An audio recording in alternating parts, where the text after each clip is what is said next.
మా latest videos కోసం మా ఈ తెలుగు న్యూస్ ఛానల్ సబ్స్క్రైబ్ చేసి గంట సింబల్ యాక్టివేట్ చేసుకోండి. జెర్రీ ఈ మాట వినగానే మన మనసులో ఓ వికృతాకార జీవి మెదులుతుంది. వింటేనే భయం వేస్తుంది.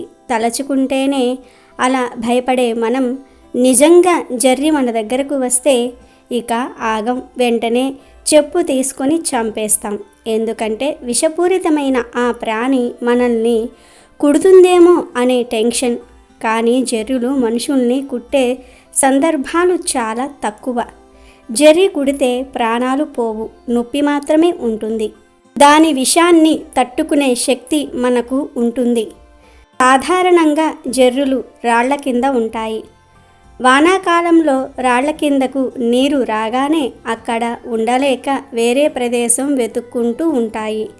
అలాంటి సందర్భంలో అవి ఇళ్లల్లోకి వస్తాయి. అలా వచ్చినప్పుడు వాటిని జాగ్రత్తగా బయటకు పంపాలే గాని చంపకూడదు అంటున్నారు పరిశోధకులు. జెర్రీని మనం ఏ పేపర్ పైకో ఎక్కించి జాగ్రత్తగా బయట పారేయలేం. ఎందుకంటే అవి చాలా వేగంగా వెళ్తాయి. సెకండ్కు 1.3 అడుగులు వెళ్తాయి. వాటిని దారి మళ్లించేందుకు ఏ కర్రనో ఉపయోగిస్తూ బయటకు వెళ్ళేలా చేయాలి. మన అందరి ఇళ్లల్లో చాలాసార్లు జెర్రీ కనిపిస్తూ ఉంటుంది. చాలా వరకు బాత్రూముల్లోనే ఇది కనిపిస్తూ ఉంటుంది. దీనిని ఇంగ్లీష్లో సెంటిపేడ్ అని పిలుస్తూ ఉంటారు. అంటే శతపాదం అని అర్థం. జెర్రీలకు కాళ్ళు ఎక్కువగా ఉంటాయి కాబట్టి వీటిని శతపాదం అని పిలుస్తూ ఉంటారు. సెంటిపేడ్ అనేది చాలా అధిక సంఖ్యలో కాళ్లను కలిగి ఇళ్ల దగ్గర నివసించే కీటకం. ఇది అన్ని సీజన్లో కూడా కనిపిస్తూ ఉంటుంది. ఇది ఒక విషపూరితమైన పురుగు. కానీ ఈ జెర్రీలు చీకటి మరియు తడిగా ఉన్న ప్రదేశాలలో నివసించడానికి ఎక్కువగా ఇష్టపడతాయి. అందువల్లే ఇవి ఎక్కువగా వంటగదిలోనికి, బాత్రూంలోనికి వచ్చి మూలల్లో దాక్కుంటాయి. ఈ ప్రదేశాల్లోనే ఎక్కువగా కనిపిస్తూ ఉంటాయి. మరి ఇంతకీ ఈ శతపాదం ఇళ్లల్లోకి వస్తే శుభం జరుగుతుందా, అశుభం జరుగుతుందా, శాస్త్రం ఏం చెప్తుంది అనే విషయాన్ని ఇప్పుడు మనం ఈ వీడియోలో వివరంగా తెలుసుకుందాం. ఫ్రెండ్స్, అంతకన్నా ముందు ఈ వీడియోకి ఒక లైక్ కొట్టి మా ఛానల్ని సబ్స్క్రైబ్ చేసుకొని మాకు సపోర్ట్ చేయండి. మా ఈ తెలుగు న్యూస్ ఛానల్ సబ్స్క్రైబ్ చేసుకున్నట్లే మంచి డిస్కౌంట్స్, డీల్స్ వచ్చే మా టెలిగ్రామ్ ఛానల్ లింక్ కింద డిస్క్రిప్షన్లో ఉంది. సబ్స్క్రైబ్ చేసుకోండి. జ్యోతిష్య శాస్త్రం ప్రకారం ఈ శతపాదానికి అధిపతి రాహుగ్రహం. రాహువు రహస్య గ్రహం. ఈ గ్రహం ఎవరికైనా అష్టలక్ష్మి అనుగ్రహాన్ని ఇవ్వగలదు. సహజ ఆవాసానికి దూరంగా ఉన్న ఇంట్లో జెర్రీ కనిపిస్తే అది శుభ లేదా అశుభానికి సంకేతంగా నిలుస్తుంది. జెర్రీ క్షణాలలో మిమ్మల్ని ధనవంతులుగా మార్చేయగలదు లేదా పేదవారిగా కూడా మార్చేయగలదు. జెర్రీలు కొన్ని సంకేతాలను మనకు అందిస్తాయి. వాటిని బట్టి మనం ధనవంతులం అవుతామా లేక పేదవారము అవుతామా అనే విషయాన్ని తెలుసుకోవచ్చు. ఒక జెర్రీ వచ్చి ఇంట్లో ఎవరి కాళ్ళ కింద అయినా పడి చనిపోతే అది చాలా మంచి సంకేతం అని శాస్త్రం చెప్తోంది. అంటే జెర్రీ అనేది అనుకోకుండా మీ కాళ్ళ కింద పడి చనిపోతే అది శుభ సంకేతం అవుతుంది. అలా కాకుండా జెర్రీ మీకు కనిపించినప్పుడు మీరు కాలితో తొక్కి నలిపేస్తే అది శుభ సంకేతం అవ్వదు. అసలు అలా ఇంట్లోకి వచ్చిన జెర్రీని చంపకూడదు. అసలు నిజానికి ఒక జెర్రీ అనుకోకుండా మీ కాళ్ళ కింద పడి నలిగి చనిపోతే మీకు జరగబోయేది ఏదో పెద్ద ప్రమాదం తొలగిందని అర్థం. అంటే అది శుభ సంకేతమే కదా. కానీ ఒక విషయం గుర్తుంచుకోండి, ఎప్పుడైనా సరే జెర్రీ కనిపిస్తే దానిని కర్రతో తీసి బయటపడేయండి, అంతేగాని చంపవద్దు. ఎందుకంటే జెర్రీ రాహుగ్రహానికి సంబంధించినది. ఉద్దేశపూర్వకంగా జెర్రీని చంపితే రాహుగ్రహం దోషం పట్టుకుంటుంది. కనుక ఎప్పుడూ కూడా జెర్రీని చంపే ప్రయత్నం కూడా చేయవద్దు. ఇక ఇంటి ప్రధాన ద్వారం వద్ద చనిపోయిన జెర్రీ కనిపిస్తే చాలా శుభప్రదం అని శాస్త్రం చెప్తోంది. ఇలా ఇంటి డోర్ దగ్గర చనిపోయిన జెర్రీ కనిపిస్తే మీ ఇంటి మీదకు రావాల్సిన చెడును ఆ జెర్రీ స్వీకరించి చనిపోయిందని అర్థం. రాహువు అనుకూలంగా ఉన్నవారికే ఇలాంటి సంకేతం వస్తుంది. మీ ఇంటిపై ఉన్న చెడు పోయిందని చెప్పే సంకేతం ఇది. ఒకరి చెడు కన్ను ఇంటిపై పడినప్పుడు ఇంట్లో అన్ని సమస్యలు వస్తాయి. కుటుంబ సమస్యలు, తమలో తాము పోట్లాడుకుంటూ ఉంటారు. ఆదాయం కన్నా ఖర్చులు ఎక్కువైపోతూ ఉంటాయి. ఇవన్నీ కూడా చెడు దృష్టి వలన జరుగుతూ ఉంటాయి. మీ ఇంటి డోర్ దగ్గర చనిపోయిన జరి కనిపిస్తే ఆ చెడు దృష్టినంతా కూడా జరి స్వీకరించిందని అర్థం. ఇక మీ ఇంటి తోటలో జరి కనిపిస్తే దాని అర్థం ఏమీ లేదు, దాని వలన ఏమీ జరగదు కూడా. ఎందుకంటే జరులు సహజంగా తోటల్లోనే నివసిస్తూ ఉంటాయి. అలాంటి ప్రదేశాలలో జరులు కనిపించటం సాధారణ విషయం. కానీ తోటల్లో ప్రతిరోజు చనిపోయిన జరి కనిపిస్తే అది అసాధారణం. ఇలా కనిపిస్తే తోటలో ప్రతికూల శక్తులు ఉన్నాయని అర్థం చేసుకోవాలి. ఒక వ్యక్తి కళ్ళల్లో చనిపోయిన జెర్రీని చూస్తే ఆ వ్యక్తికి ప్రమాదం తప్పిందని అర్థం. కలలో చనిపోయిన జెర్రీని చూడటం శుభమే.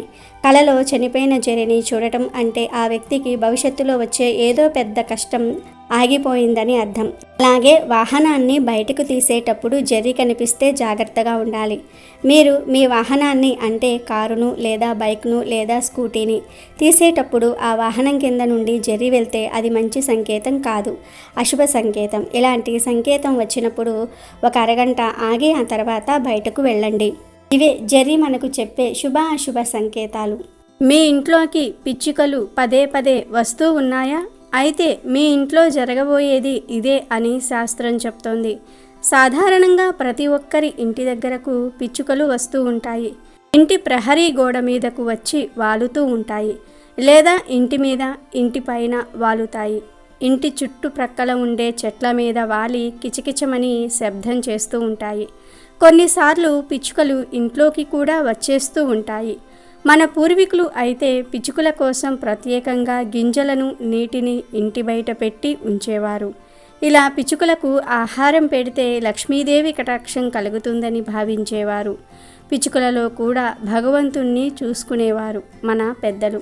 ఈ రోజుల్లో కూడా పట్టణాల్లో పల్లెల్లో ఎక్కడ చూస్తున్నా పిచ్చుకలు కనిపిస్తూ ఉన్నాయి. పిచ్చుకలకు మనుషుల మధ్య తిరగటం అంటే ఇష్టం కనుక పట్నాలు పల్లెలు అనే తేడా లేకుండా పిచ్చుకలు ఎక్కడ పడితే అక్కడే కనిపిస్తూ ఉంటాయి. మరి ఇటువంటి పిచ్చుకలు పదే పదే మీ ఇంట్లోకి వస్తే ఏం జరుగుతుంది? శుభం జరుగుతుందా లేదా అశుభం జరుగుతుందా? అలాగే ఏ ఏ పక్షులు అదృష్టాన్ని తెస్తాయి అనే విషయాన్ని ఇప్పుడు తెలుసుకుందాం. పిచ్చుకలు ఇంటి లోపలకు రావటం అనేది శుభ సంకేతమే. పిచ్చుకలు ఇంటి లోపలికి వచ్చి కిచకిచమని అరిచి వెళ్ళిపోతే ఇంట్లోని దుష్ట శక్తులు వెళ్ళిపోతాయి. దుష్ట శక్తులు వెళ్ళగానే లక్ష్మీదేవి మీ ఇంట్లోకి వస్తుందని, అష్టైశ్వర్యాలు సిద్ధిస్తాయని శాస్త్రం చెప్తుంది. పిచ్చుకలు ఇంట్లోకి వచ్చి కిచకిచమని అరిస్తే లక్ష్మీదేవికి ఎంతో ఇష్టం. ఆ శబ్దానికి లక్ష్మీదేవి సంతోషించి ఐశ్వర్యాన్ని సిద్ధింపజేస్తుంది అని జ్యోతిష్య పండితులు చెప్తూ ఉన్నారు. ఇక ఇంటి బయటకు పిచ్చుకలు వచ్చి వాలినా లేదా ఇంటి చుట్టుపక్కలకు వచ్చి కిచకిచమని అరిచినా అది కూడా శుభ సంకేతమే. మీ ఇంటి దగ్గరలో పిచ్చుకలు గూళ్ళు పెట్టినా మీకు మంచే జరుగుతుంది. ఒకవేళ మీ ఇంట్లోకి కానీ లేదా మీ ఇంటి బయటకు కానీ జంట పిచ్చుకలు వచ్చి కిచకిచమని అరిస్తే త్వరలోనే మీ ఇంట్లో కళ్యాణం జరుగుతుందని లేదా త్వరలోనే సంతానం కలుగుతుందని అర్థం. మొత్తం మీద చెప్పేది ఏమిటి అంటే పిచ్చుకలు ఇంటి దగ్గరకు వచ్చినా, ఇంటి లోపలికి వచ్చినా, జంటగా వచ్చినా, సింగిల్గా వచ్చినా, వచ్చి కిచకిచమని అరిచినా, ఇలా పిచ్చుక ఏం చేసినా మీకు శుభమే జరుగుతుంది. కనుక పిచ్చుకలు తరచుగా మీ ఇంటికి వస్తే వాటిని తరమకండి. లక్ష్మీ కటాక్షాన్ని వెంటబెట్టుకు వస్తున్నాయని సంతోషించండి. అలా వచ్చే పిచ్చుకలకు బియ్యం గింజలను నీటిని పెడితే మీకు మరింత మంచి జరుగుతుంది. మనకు అదృష్టాన్ని తెచ్చిపెట్టే పక్షుల్లో పిచ్చుకలు కూడా ప్రధానమైనవి. పూర్వం సాధువులు కూడా వారి ఆశ్రమాలలో పక్షులను పెంచేవారు. వాటి కోసం గింజలను నీళ్లను పెట్టేవారు. కాబట్టి మీ ఇంట్లోకి పిచ్చుకలు వచ్చినా అవి గూడు కట్టుకున్నా అది మీకు శుభ సూచకమే అని వాస్తు పండితులు చెప్తూ ఉన్నారు. అవి తరచుగా మీ ఇంటికి వస్తే వాటికి బియ్యం గింజలను నీటిని పెట్టండి. ఇలా చేస్తే లక్ష్మీదేవి కూడా సంతోషించి మీ ఇంట సిరుల వర్షం కురిపిస్తుంది. ఇక అదృష్టాన్ని కలగజేసే పక్షులలో రెండవ పక్షి కాకి. మనం కాకిని తరచుగా చూస్తూనే ఉంటాము. కాకిలో మన పితృదేవతలు ఉంటారు అని పెద్దలు అంటూ ఉంటారు. అయితే మీ ఇంటికి కాకి వస్తే మీ పితృదేవతలు వచ్చినట్లుగా భావించి వాటికి ఆహారాన్ని వెయ్యాలి. అంతేకాదు కాకికి ఆహారం పెట్టడం వల్ల శని బాధలు కూడా ఉండవు. కాకి ఎగురుకుంటూ మీ ఇంటి వద్దకు వచ్చి వాలితే చాలా మంచిదిగా వాస్తు నిపుణులు చెప్తూ ఉన్నారు. కానీ కాకి గనుక మీరు బయటికి వెళ్ళినప్పుడు తల మీద తన్నితే మీకు ఏదో కీడు జరగబోతుంది అని అర్థం. కాకి మీ ఇంటికి వస్తే మాత్రం దానికి ఆహారాన్ని పెట్టండి. అలాగే వాటి కోసం నీటిని ఏర్పాటు చేయండి. కాకి కోసం అనే కాదు, మీ ఇంటిపైన కానీ మీ వసారాలో కానీ కొంచెం నీటిని వాటి కోసం పెట్టండి. ఇలా పెడితే వాటి దాహం తీర్చిన వారు అవుతారు, మీకు కూడా పుణ్యం కలుగుతుంది. ఇక మనకు లక్ష్మీదేవి కటాక్షం కలగబోతుంది అని తెలియజేసే పక్షులలో మూడవది పావురం. పక్షి శాస్త్రంలో పావురానికి ఎంతో విశిష్టత ఉంది. పావురం లక్ష్మీదేవి భక్తురాలు అని కొన్ని పురాతన గ్రంథాలలో చెప్పటం జరిగింది. మీ ఇంటికి పావురాలు వచ్చినా అవి గూడు కట్టుకున్నా దాని అర్థం ఏమిటంటే మీరు త్వరలో మీ జీవితంలో ఆనందాన్ని, శ్రేయస్సును పొందబోతూ ఉన్నట్లుగా వాస్తు పండితులు చెప్తూ ఉన్నారు. ఇంటికి పావురాలు వస్తే ఇంటిలోని వాతావరణం శాంతియుతంగా మారుతోంది అని అర్థం. మీ జీవితంలో ఉన్న కష్టాలు, బాధలు అన్నీ కూడా తొలగిపోతాయని తెలియజేస్తాయి. పక్షులకు ఆహార గింజలు వేస్తే గ్రహదోషాలు తొలగిపోతాయని పండితులు చెప్తూ ఉన్నారు. మీ జాతకంలో బుధుడు బలహీనంగా ఉంటే పావురానికి ఆహారం పెట్టాలి. ఇలా చేస్తే బుధగ్రహం నుంచి వచ్చే అశుభ ఫలితాలు తగ్గుతాయి. అయితే వాస్తుశాస్త్రం ప్రకారం పావురాలకు ఇంటిపై కప్పు మీద గింజలు వేయకూడదు. అంటే పావురాలకు మన ఇంటిపై ఉన్నటువంటి మేడపై కానీ ఇంటిపైన కానీ మనం పావురాలకు ఆహారాన్ని అంటే వాటికి సమర్పించే ఎటువంటి గింజలు అయినా సరే వేయకూడదు. ఇంటి సమీపంలో వేస్తే చాలా మంచిదని పండితులు చెప్తూ ఉన్నారు. పావురాలకు గింజలు వేస్తే మీపై లక్ష్మీదేవి అనుగ్రహం ఉంటుంది. ఆర్థిక సమస్యల నుండి గట్టెక్కుతారు. కాబట్టి మీ ఇంటికి పావురాలు వస్తే అది మీకు శుభాలను కలగజేస్తుంది అని అర్థం. ఇక మనకు అదృష్టాన్ని పట్టించబోయే పక్షులలో నాలుగవది గుడ్లగూబ. గుడ్లగూబ లక్ష్మీదేవి వాహనం. శాస్త్రం ప్రకారం గుడ్లగూబకు మించిన శుభశకునం మరి ఒకటి లేదని చెప్తూ ఉంటారు. గుడ్లగూబ మీ ఇంటిపై వాలటం ఒక శుభ సూచికమే. అంతేకాదు గురువారం రోజున మీకు గుడ్లగూబ కనిపిస్తే మీరు త్వరలోనే ధనవంతులు కాబోతూ ఉన్నట్లుగా అర్థం. స్త్రీలు గుడ్లగూబను తాకితే మంచి సంతానం లభిస్తుందని పండితులు చెప్తూ ఉన్నారు. గుడ్లగూబ ఇంటిలో కానీ, పంట పొలాలలో కానీ, పశువుల శాలలో కానీ నివాసం ఉంటే ఆ యజమానికి సుఖ సంతోషాలకు కొదువ ఉండదు అని శాస్త్ర పండితులు చెప్తూ ఉన్నారు. కాబట్టి మీ ఇంటిపైన కానీ మీ ప్రాంగణంలో కానీ గుడ్లగూబ ఉంటే దాన్ని అరిష్టంగా భావించకండి. ఇక మీకు లక్ష్మీ కటాక్షాన్ని కలగబోయేటట్లుగా సంకేతాన్నిచ్చే పక్షులలో చివరిది నెమలి కూడా ఒకటి. అయితే నెమళ్ళు సహజంగా మనుషులు తిరిగే ప్రదేశాలలో ఉండవు. కాబట్టి ఇవి ఇంటిలోకి ప్రవేశించడం అసాధ్యం. అయితే కొండ ప్రాంతాలలో కొన్ని పల్లెటూర్లలో నెమలు నివాసం ఉంటాయి. వీరి ఇంటి వద్దకు గనుక నెమళ్ళు వస్తే వారికి త్వరలో అదృష్టం పట్టబోతుంది అని అర్థం. అయితే పట్నంలో ఉన్నవారికి ఇంటికి ఎవరైనా నెమలి ఈకలను తెచ్చి ఇచ్చినా లేదా నెమలి ఈకలను తెచ్చి పెట్టుకున్న ఆ ఇల్లు ఆహ్లాద వాతావరణంతో నిండిపోతుంది. నెమలికి అలాగే నెమలి ఈకకు ఎంతో ప్రత్యేకత ఉంది. కాబట్టి ఎవరైనా మీకు నెమలి ఈకలను ఇచ్చినా మీ ఇంటికి లేదా మీ ఇంటి వద్దకు నెమలి ఈకలను అమ్మేవారు వచ్చినా అస్సలు వదలకుండా వాటిని తీసుకోండి. ఇంటిని వాటితో అలంకరించండి. ఇలా చేస్తే లక్ష్మీదేవి మీ ఇంటికి ఆకర్షితురాలవుతుంది.